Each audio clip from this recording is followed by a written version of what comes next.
Hi. Fake deductions claim చేస్తే ఎంతవరకు వెళ్ళొచ్చు ఆర్ పెనాల్టీస్ ఎంతవరకు కట్టాలని చిన్న స్టోరీ ద్వారా అర్థం చేసుకుందాం.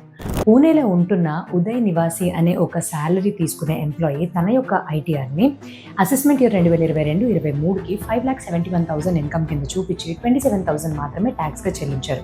కాకపోతే ఇప్పుడు ఇటీవల ఈ 27,000 ట్యాక్స్ రీఫండ్ అనేది 9.44 లాక్ ట్యాక్స్ డిమాండ్‌కి దారితీసింది. ఎలా అని అనుకుంటున్నారా? ఆయన ఆ ఇయర్ ఫైల్ చేసిన ఇన్కమ్ ట్యాక్స్ రిటర్న్‌లో 80DD, 80DDB, 80E, 80EA, 80EEB, 80GGC వీటన్నిటిలో కలిపి 10,65,000ని డిడక్షన్స్ కింద క్లెయిమ్ చేస్తున్నారు. అయితే ఇన్కమ్ ట్యాక్స్ ఆఫీసర్స్ వాళ్ళు ఇది స్క్రూటినీ చేస్తున్నప్పుడు అసలు అన్ని హెడ్స్‌లోని కలిపి ఇంతలాగా ఒకేసారి ఎలా క్లెయిమ్ చేశారు అనే దాంతో నోటీస్ ఇవ్వడం అనేది జరిగింది. సో ఈ నోటీస్‌కి అగెయిన్స్ట్‌గా కానీ ప్రూఫ్స్, డాక్యుమెంట్స్, ఎవిడెన్సెస్ ఏది కూడా సబ్మిట్ చేయలేకపోవడంతో ఇదంతా పర్టికులర్ క్లెయిమ్స్ అనేవి ఫేక్ అని తెలియదు. దీంతో పాటు హెచ్ఆర్ఏ కింద 86,000 కూడా ఆయన యాడ్ చేసి క్లెయిమ్ చేశారు.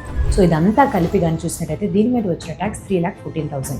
270A సెక్షన్ ప్రకారంగా ఇటువంటి ఇవేట్ చేసిన ఇన్కమ్ పైన పెనాల్టీ 200% పడుతుంది. దీనివల్ల 6 లక్షల వరకు ఆయనకి పెనాల్టీ మాత్రమే విధించారు. సో మొత్తం కలిపి ట్యాక్స్ డిమాండ్ 9,44,000.